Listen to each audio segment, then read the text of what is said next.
waktu yang paling hebat, waktu yang paling cantik, bila engkau terasa kehinaan engkau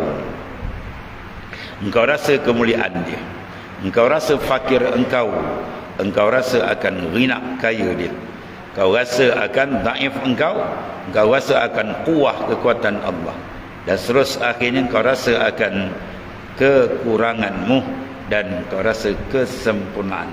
Itu waktu yang terbaik. Itu panggil kenal diri. Itu kenal diri.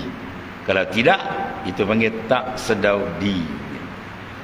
Dia rasa dia hebat, dia rasa dia handal, ya. Itu panggil tak sedar diri. Ya, tak sedar diri.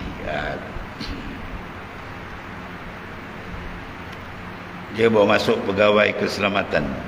Nama dia apa? Prebet. Dia pergi sarung pakai pakaian jeneral kan, macam ya, dia sepak jeneral. Kau ni apa, kau ni, kau tak kenal diri, kau siapa, kau baru masuk dah pakai pakaian orang atas, mana boleh. Itu prebet pakai lah, prebet kan. Kita ni hamba pakai pakaian hamba, jangan pakai pakaian ketuhanan.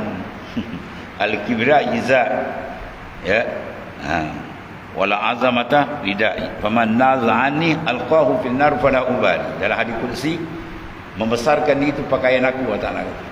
Hebat tu pakaian aku, siapa cuba nak ambil, aku humban dalam neraka, langsung aku tak hirau. Ya, neraka akhirat maklum, neraka dunia apa? Apa neraka dunia kan? Al-ghaflah, lalai. Bila manusia tidak pernah hebat, dia habis, dia lalai. Lalai itu dia kata narun mu'ajjalah, neraka yang disegerakan. Sebagaimana lawan dia, hudur qalbi, itu jannatul mu'ajjalah, syurga yang disegerakan. Hati sentiasa hadir dengan Tuhan, itu tanda ahli ma'rifah. Itu syurga yang disegerakan. Lawan dia syurga neraka. Lalai itu panggil neraka. Dan bila lalai, dia tak perasan besar Tuhan, dia nampak dia pula besar, habis lah, pum, jatuh.